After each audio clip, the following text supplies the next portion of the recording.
Jai Mata Di. Today's video is all about an important chapter, that is neural control and coordination. भाई please अगर आपको थोड़ा सा भी हेल्पफुल लग रहा है तो शेयर कीजिए, सब्सक्राइब कीजिए एंड लाइक कीजिए। देखिए, जैसे कि हम जानते हैं कि हमारा जितने भी फंक्शन होते हैं ऑर्गन्स के, ऑर्गन सिस्टम्स के, हमारी पूरी बॉडी में उसको क्या करना पड़ता है, कोऑर्डिनेट करना पड़ता है, जिससे कि हम होमोस्टोसिस को मेंटेन कर सकें। होमोस्टोसिस क्या होती है कि जिससे कि हम मेंटेनेंस कर सकें इन्वायरमेंट ऑफ, या फिर आप कह सकते हैं मेंटेनेंस कर सकें इक्विलिब्रियम, मतलब जितना हमारा आगे मेटाबॉलिक होगा उतना ही पीछे हो सके, जितना मतलब कैटाबॉलिक होगा उतना ही हमारा एनाबॉलिक हो सके। अब कोऑर्डिनेशन एक ऐसा प्रोसेस होता है जिसमें बहुत सारे ऑर्गन एक दूसरे से इंटरेक्ट करते हैं एंड मतलब एक दूसरे को फंक्शन को बताते हैं कि भाई तू ये कर और मैं ये करूँगा।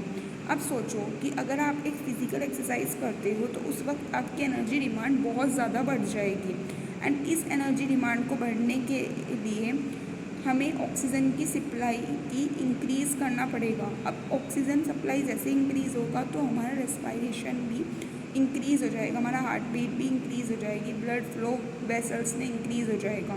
तो जब कभी भी फिर आप फिज़िकल एक्सरसाइज को स्टॉप करोगे तो नर्वस एक्टिविटीज़, लंग्स की एक्टिविटीज़, ये सारी अपने नॉर्मल कंडीशंस पे चली जाएंगी। तो जो भी फंक्शन होता है मसल्स का, लंग्स का, हार्ट्स का, ब्लड वेसल्स का, किडनी का, जो भी ऑर्गन्स हैं इनका सबका फंक्शन कोऑर्डिनेट होता है और ये परफॉर्म करते हैं फिज़िकल एक्सरसाइजेस। हमारी बॉडी के अंदर neural system and endocrine system दोनों ही जॉइंटली कोऑर्डिनेट करते हैं और एक दूसरे की एक्टिविटी में पार्टिसिपेट करते हैं और ऑर्गन्स अपने फंक्शन में काम करते हैं। अब देखो, जैसे कि हमारा न्यूरल सिस्टम है वो एक पॉइंट टू पॉइंट का कनेक्शन प्रोवाइड करता है जिससे कि एक क्विक कोऑर्डिनेशन हो सके, जबकि एंडोक्राइन जो सिस्टम होता है वो केमिकल के थ्रू हार्मोन के थ्रू वो कनेक्शन को प्रोवाइड कराएगा। इस चैप्टर में हम न्यूरल सिस्टम ऑफ ह्यूमंस पढ़ेंगे, उसका मैकेनिज्म देखेंगे कि किस तरीके से हम इम्पल्स को ट्रांसमिशन करते हैं, कंडक्ट होता है हमारा इम्पल्स एक तरीके का मैसेज समझो जो कि न्यूरॉन्स के थ्रू आपका जाएगा। अब देखिए, फर्स्टली हमारे पास न्यूरल सिस्टम के बारे में हम समझते हैं। न्यूरल सिस्टम हमारी जो भी एनिमल्स हैं वो एक हाईली स्पेशलाइज सेल का बना हुआ होता है जिसको आप न्यूरॉन बोलते हो। अब ये जो न्यूरॉन्स होते हैं ये डिटेक्ट भी करते हैं, रिसीव भी करते हैं और ट्रांसमिट भी करते हैं बहुत सारे तरीके के स्टिमुली को, मतलब एक तरीके के मैसेज को। अब न्यूरल जो ऑर्गेनाइजेशन होता है वो बहुत ज़्यादा सिंपल होता है लोअर इन्वोबेटास में, जैसे कि हाइड्रा में तो सिर्फ एक नेटवर्क होगा न्यूरॉन का। अगर हम न्यूरल सिस्टम ज़्यादा अच्छा हो जाता है हमारे इंसेक्ट्स में, जबकि ब्रेन प्रेजेंट मतलब ब्रेन के साथ प्रेजेंट होने वाला है, मतलब जो आपके इंसेक्ट्स हैं वहाँ पे ब्रेन भी प्रेजेंट होगा, गैंग्लिया भी प्रेजेंट होगा, न्यूरल का टिश्यू भी होगा। लेकिन एक बहुत अच्छे तरीके से डेवलपमेंट एक ह्यूमन यानी कि बटास के अंदर देखने को मिलता है। अब इस चैप्टर में हम ह्यूमन्स का पढ़ेंगे कि जो ह्यूमन्स होते हैं, हम होते हैं, हमारा कैसा होता है। तो हमारे दो नर्वस सिस्टम होते हैं, एक तो न्यूरल सिस्टम हमारे सेंट्रल नर्वस सिस्टम, एक होता है peripheral neural system, CNS and PNS। अब CNS के अंदर हमारा ब्रेन एंड स्पाइनल कोड आती है जो कि एक मेन साइट होती है इंफॉर्मेशन को कंट्रोल करने की। अब PNS जो है हमारा, वहाँ पर हमारी सारी नर्व्स आएंगी जो कि CNS के साथ एसोसिएट होती हैं। अब ये नर्व्स हमारी फाइबर्स दो तरीके के हो सकते हैं, एफरेंट एंड ईफरेंट। एफरेंट जो कि मैसेज को टिश्यू से CNS तक पहुँचाएंगे, ईफरेंट जो कि हमारे ब्रेन से ट्रांसमिट करेंगे, मतलब CNS से ट्रांसमिट करेंगे आपके टिश्यू या फिर ऑर्गन तक।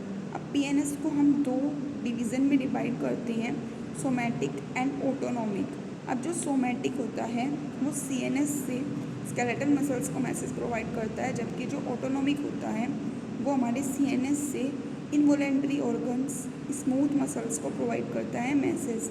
ऑटोनॉमिक को हम फिर से फर्दर डिवाइड कर देते हैं sympathetic and parasympathetic. Sympathetic action को बढ़वाता है जबकि पैरासिम्पैथिक एक्शन को घटवाता है। अब हमारे पास आया कि न्यूरॉन्स एज स्ट्रक्चरल, यानी कि जो न्यूरॉन्स होते हैं वो फंक्शनल यूनिट होती हैं न्यूरल सिस्टम का।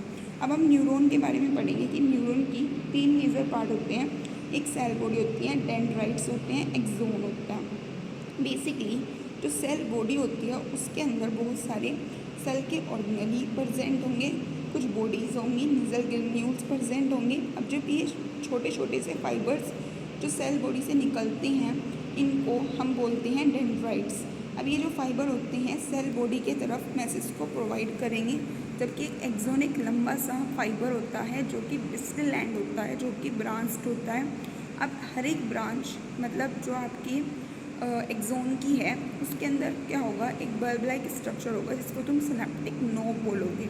इस सिनेप्टिक नोब के अंदर वेसिकल्स प्रेजेंट होते हैं जिसके अंदर एक केमिकल प्रेजेंट होता है न्यूरोट्रांसमीटर। अब एक्सोन क्या करता है, इम्पल्स यानी कि मैसेज को भेजता है आपके सेल बॉडी से साइन फेज या फिर आप बोल सकते हो न्यूरोमस्कुलर जंक्शन तक। अब एक्सोन के एंड डेंड्राइट्स के नंबर पे बेस हम न्यूरॉन्स को डिवाइड कर सकते हैं 3 टाइप्स में, जैसे कि मल्टीपोलर जहाँ पर हमारा एक्सोन एक होगा और बहुत सारे 2 या फिर उससे ज़्यादा डेंड्राइट्स होते हैं जो कि आपके सेरेब्रल कॉर्टेक्स में पाया जाता है। बाइपोलर का मतलब एक एक्सोन एक डेंड्राइट जो कि आपकी रेटिना में पाया जाता है। यूनिपोलर का मतलब ये ऐसी सेल बॉडी होगी जिसमें एक ही एक्सोन होता है कि एम्ब्रियोनिकल स्टेज में पाया जाता है। अब 2 टाइप के एक्सोन्स हमें देखने को और मिलते हैं, एक मेलिनेटेड एक नॉन मेलिनेटेड। मेलिनेटेड एक्सोन वो होते हैं जहाँ पर हमारे श्वान सेल्स के साथ ही इन्वेलप्ड होते हैं और श्वान सेल्स आपकी मेलिन बना के रखती है एक्सोन के साइड में, जबकि जो गैप होता है 2 मेलिन शीट के बीच को उसको नोड ऑफ रेविनार्ड बोलते हैं। मेलिनेटेड नर्व फाइबर आपको स्पाइनल और क्रेनियल नर्व्स में देखने को मिलते हैं। जो अनमेलिनेटेड नर्व होते हैं वो आपके श्वान सेल्स से तो कवर्ड होंगे बट वो मेलिन शीट नहीं बनाते एक्सोन के तरफ। ये आपको कॉमनली देखने को मिलते हैं ऑटोनोमस एंड सोमेटिक नर्व और सिस्टम में। अब हमारे पास आया कि जर्नेशन किस तरीके से हम करते हैं और कंडक्शन कैसे करते हैं नर्व इम्पल्स का। तो न्यूरॉन्स जो होते हैं ना वो बहुत एक्साइटेबल होता है, मतलब ये एक पोलराइज स्टेट में होता है, ठीक है। तो अलग अलग तरीके के चैनल्स हमारे प्रेजेंट्स होते हैं न्यूरल की मेम्ब्रेन में। ये जो चैनल्स होते हैं ये सिलेक्टिवली परमिएबल होते हैं कुछ आयंस के लिए। जब न्यूरॉन कोई नहीं करता कंडक्ट इम्पल्स को रेस्टिंग स्टेज पे, तो एक्सोन की मेम्ब्रेन जो होती है वो ज़्यादा परमिएबल होती है पोटेशियम के लिए और इम्परमिएबल होती है सोडियम के लिए। तो जो मेम्ब्रेन है वो इम्परमिएबल है नेगेटिव चार्ज प्रोटीन के लिए जो कि एक्सोप्लाज्म के अंदर प्रेजेंट है, और एक्सोप्लाज्म के अंदर contain high concentration of K+ and negative जो चार्ज प्रोटीन होता है उसका कंसनट्रेशन ज़्यादा होता है, जबकि लो कंसनट्रेशन होता है सोडियम का।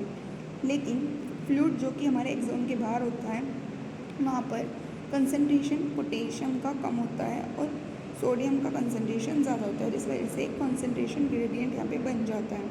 अब ये जो आयनिक ग्रेडियंट रेस्टिंग फेज पे बनता है इसको आप मेंटेन कर सकते हो एक एक्टिव ट्रांसपोर्ट ऑफ आयंस, मतलब सोडियम पोटेशियम पंप के थ्रू, जो कि ट्रांसपोर्ट करता है 3 सोडियम को आउटवर्ड और 2 पोटेशियम इनटू द सेल।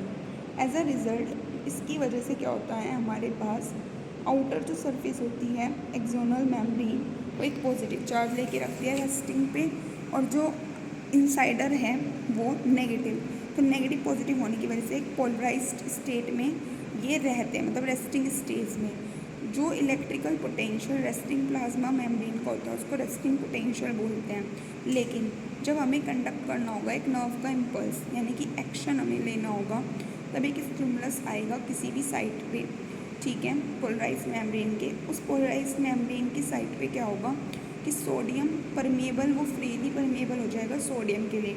अब क्या होगा, सोडियम ज़्यादा अंदर आ जाएगा जिसकी वजह से पोलैरिटी चेंज हो जाएगी एंड इनसाइड मेम्ब्रेन आपकी पॉजिटिव हो जाएगी और आउटसाइड जो मेम्ब्रेन थी वो नेगेटिव हो जाएगी। तो यहाँ पे क्या हो गया, जो आपकी इस साइड पे आपकी मेम्ब्रेन डीपोलराइज्ड हो जाएगी एंड इस इम्पल्स को हम नर्व इम्पल्स बोलेंगे और पोटेंशियल को एक्शन पोटेंशियल बोलेंगे। इसी तरीके से आगे आगे हमारा मैसेज जाता रहता है कंसंट्रेशन ग्रेडियंट के बेस पे।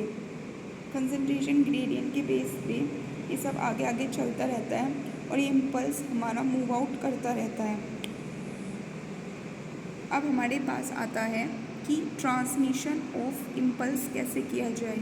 तो इम्पल्स का ट्रांसमिशन हम कैसे करते हैं, ये तो बात आई थी पहले कंडक्शन की। अब है ट्रांसमिशन यानी कि एक जगह से दूसरी जगह तक कैसे भेजें। तो एक जो नर्व इम्पल्स होता है एक न्यूरॉन से दूसरे न्यूरॉन तक कैसे भेजें, तो एक जंक्शन के थ्रू जाता है। इस जंक्शन को हम साइनाफेज बोलते हैं। अब ये जो साइनाफेज है ये कैसे बनेगा, ये साइनाफेज बनता है हमारे pre synaptic neuron and post synaptic neuron की मदद से, जहाँ पर हमारे पास एक गैप भी हो सकता है और हो भी नहीं सकता, जिसको हम सिनेप्टिक क्लिफ्ट बोलते हैं। तो दो टाइप के हमारे पास क्या होते हैं, साइनाफेज होता है, जो कि हमारा इलेक्ट्रिकल साइनाफेज एंड केमिकल साइनाफेज। इलेक्ट्रिकल साइनाफेज में हमारी प्री एंड पोस्ट सिनेप्टिक जो न्यूरॉन होती हैं वो बहुत क्लोज होती हैं और मतलब डायरेक्टली हम मैसेज को एक जगह से दूसरी जगह तक ट्रांसमिट कर सकते हैं, क्योंकि इनके पास सिनेप्टिक क्लिफ्ट नहीं होता। ये कंडक्शन हमारे हार्ट में देखने को ज़्यादा मिलता है, जबकि केमिकल के थ्रू ये जो होगा ये थोड़ा स्लो होगा, क्योंकि यहाँ पर एक बीच में गैप भी होगा और मोस्टली केसेस में हमें केमिकल साइनाफेज ही देखने को मिलता है। तो केमिकल क्या होगा, जैसे न्यूरोट्रांसमीटर, तो इसके बेस पे ट्रांसमिशन होगा इम्पल्स का, ठीक है, from pre synaptic phase two post synaptic phase. अब हमारे पास इस तरीके से यहाँ पे होगा, ठीक है, रिसेप्टर्स कहाँ पे प्रेजेंट होंगे, पोस्ट सिनेप्टिक फेज पे प्रेजेंट होंगे, एंड फिर ये जो हमारा पोटेंशियल होगा ये पोटेंशियल हमारा एक्साइटेबिलिटी भी हो सकती है और इनहिबिटरी भी हो सकता है।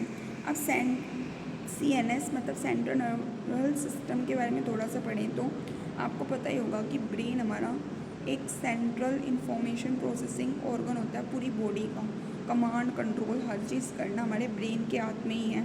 सारे जो भी वॉलेंट्री फंक्शंस हैं, इनवॉलेंट्री फंक्शंस हैं, सब ब्रेन ही देख रहा है। तो ब्रेन ही एक मेन साइट हुआ सुनने की, देखने की, बोलने की, मेमोरी की, इंटेलिजेंसी की, इमोशन की, थॉट की, जो भी।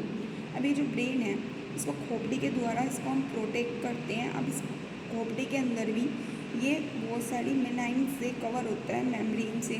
जैसे सबसे बाहर वाली हमारी ड्यूरा मैटर हो गया, मिडल वाली आर्कनोइड हो गया, सबसे अंदर वाली हमारी पिया मैटर हो गया। अब ब्रेन के 3 पार्ट हो गया, जैसे कि आपका fore brain, mid brain and hind brain. तो हम एक एक करके बढ़ते हैं। जैसे कि फोर ब्रेन के बारे में अगर हम देखें तो फोर ब्रेन आपका सेरिब्रम, थैलमस एंड हाइपोथैलमस से बनेगा। सेरिब्रम सबसे मेन मोजर पार्ट होगा, मेन ज़्यादा वाला पार्ट जो है वो सेरिब्रम है। अब एक डीप क्लिफ्ट यानी कि आप डिवाइड करते हो सेरिब्रम को लॉन्गिट्यूडली 2 हिस्सों में, एक लेफ़्ट और राइट हमारे सेरिब्रम हेमिस्फीयर के अंदर। अब क्या होता है, इन हेमिस्फीयर्स को जोड़ने के लिए एक फाइबर होता है जिसको आप कॉर्पस कोलोसम बोलते हो, वो चीज़ होती है। अब क्या होता है, सेरिब्रम जो कॉर्टेक्स है उसको हम ग्रे मैटर बोल रहे हैं, क्यों, क्योंकि ग्रेनिश अपीयरेंस की वजह से। ग्रेनिश अपीयरेंस इस वजह से आई क्योंकि वहाँ पर बहुत ज़्यादा कॉन्सेंट्रेशन होता है हमारे न्यूरल सेल बॉडी का, जबकि जो हमारा कॉर्टेक्स पार्ट है उसके अंदर ही मोटर एरिया, सेंसरी एरिया और एक बहुत बड़ा एरिया जो कि ना तो सेंसरी है ना ही मोटर है, इसको हम एसोसिएशन एरिया बोल रहे हैं। एसोसिएशन एरिया जो कि मेमोरी, जो कि हमारे कम्युनिकेशन, जो कि हमारे इंटरसेंसरी एसोसिएशन में रिलेट कर रहा है। अब हमारा जो मेडुला पार्ट था, तो मेडुला पार्ट को हम वाइटिस अपीयरेंस बोल रहे हैं, क्यों, क्योंकि वाइट मैटर इसलिए बोल रहे हैं क्योंकि वहाँ पर हमारी एक्सोन वाला पार्ट ज़्यादा आ गया और मेलिन का वाइट कलर होने की वजह से उसको वाइट पार्ट बोल दिया। अब इसी फोर ब्रेन में आपकी हाइपोथैलेमस नाम की चीज़ भी होती है, जो कि आपके थैलेमस के बेस पे बैठी भी होगी। हाइपोथैलेमस बहुत सारे सेंटर को कंट्रोल करता है, जैसे भूख, जैसे टेम्परेचर, जैसे कि ड्रिंकिंग। अब इसका बहुत सारे ग्रुप ऑफ मतलब न्यूरो सिक्रेटरी सेल्स हार्मोन्स को सिक्रेट करते हैं, इसको हम हाइपोथैलेमिक हार्मोन्स बोलते हैं। अब हमारे पास क्या होता है, inner part of cerebral hemisphere के अंदर डीप स्ट्रक्चर्स हैं, जैसे एम्यूलर ग्लेडा, हिप्पोकार्पस, ये एक लिम्बिक सिस्टम बना के रखते हैं, जो कि लिम्बिक सिस्टम हमारे excitement, pleasure, race and fear and motivation के लिए रिस्पॉन्सिबल होता है। अब मिड ब्रेन की अगर हम बात करें, मिड ब्रेन के अंदर हमारे पास जो कि हमारे थैलेमस एंड हाइपोथैलेमस के बीच में लोकेट करने वाला है। अब बेसिकली एक कैनल निकलती है जिसको हम सेरिब्रल एक्वेडक्ट बोलते हैं। डोर्सल पीछे के साइड 4 यहाँ पे क्या होते हैं, स्वेलिंग्स पार्ट मतलब लोब्स होते हैं, जिसको हम कोपरा क्वाड्रेंशिया बोलते हैं। अब mid brain and mid brain and hind brain मिलकर हमारा ब्रेन की स्टेम बनाते हैं। अब हिंड ब्रेन के अंदर पोन्स होता है, सेरिबेलम होता है, मेडुला होता है। बोन्स जो होता है वो बहुत सारे मतलब कनेक्शन को कनेक्ट करके रखता है ब्रेन के। जो कि सेरिबेलम है वो एक थोड़ा बाहर की साइड मतलब एडिशनल स्पेस लिया हुआ है सेरिबेलम ने। मेडुलर बोन्स मिलके हमारे मतलब जो मिड ब्रेन के साथ ब्रेन की स्टेम बनाने की कोशिश करते हैं। मेडुला तो बहुत सारे सेंटर्स को भी कंट्रोल करता है, जैसे कि respiration, cardiovascular and gastric secretion. Thank you. अगर आपको थोड़ा भी अच्छा लगा तो शेयर कीजिएगा।